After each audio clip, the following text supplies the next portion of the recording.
Bonjour, chers élèves. Aujourd'hui, on va présenter le circuit argumentatif simple à partir d'un texte intitulé Le nucléaire.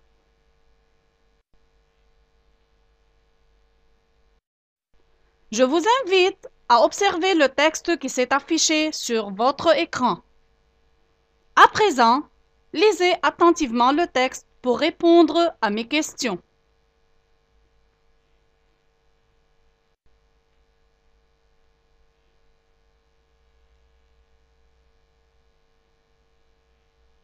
Alors, de combien de parties le texte est-il composé? Très bien, il est composé de 3 parties. Lesquelles? L'introduction, le développement et la conclusion. Pour répondre à la question, l'énonciateur présente son point de vue. C'est dans la partie du développement. Personnellement, je ne crois pas que cette ressource apporte beaucoup de bien à la société. Là, on a utilisé un adverbe évaluatif personnellement et la première personne pour présenter le point de vue de l'énonciateur. Le point de vue de l'énonciateur égale la thèse de l'énonciateur, qui est égale en même temps une thèse soutenue ou bien une thèse défendue. Alors, chers élèves, pour défendre son point de vue, il a besoin des aspects. Il abordera des aspects.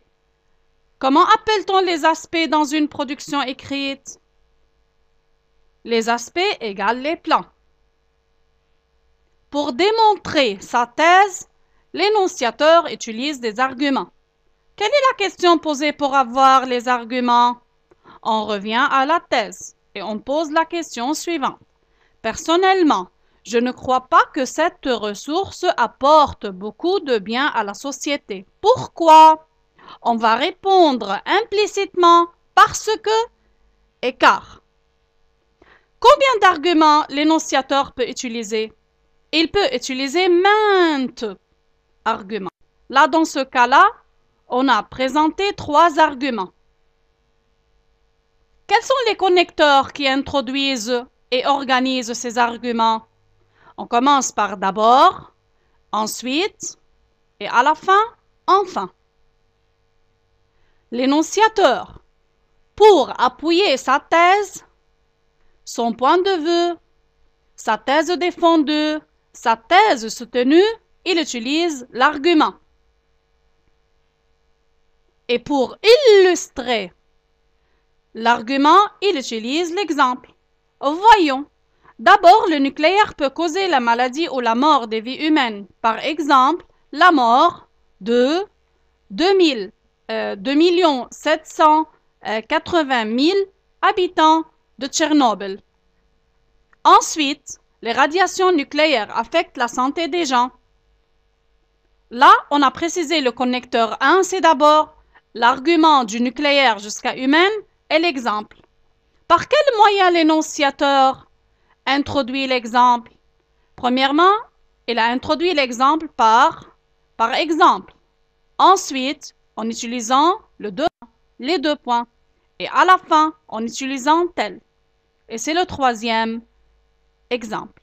Donc, on a le connecteur 3, l'argument 3 et l'exemple 3. La deuxième partie, c'est la conclusion. À votre avis, chers élèves, la conclusion confirme-t-elle la thèse? Eh oui, bien sûr. Donc, dans la conclusion, qui est égale à la synthèse, on trouve la reformulation de la thèse initiale de l'énonciateur. C'est la thèse défendue de l'énonciateur. C'est la thèse soutenue. Le nucléaire est un méfait pour le monde entier. Dans la deuxième partie de la conclusion, l'énonciateur pose une question. C'est une question d'ouverture pour ouvrir de nouvelles perspectives. Finalement, on va résumer ce qu'on a déjà travaillé. Bilan. Le circuit argumentatif simple. On l'a appelé simple parce que l'énonciateur expose seulement son point de vue. sa thèse défendue, sa thèse soutenue. Premièrement, il expose le constat qui est une idée générale ou bien une définition avec la problématique qui peut être explicite et qui peut être implicite. Pour répondre à la question, il a besoin de présenter son point de vue. C'est la thèse défendue de l'énonciateur. Et pour démontrer son point de vue, il a besoin des arguments. Ces arguments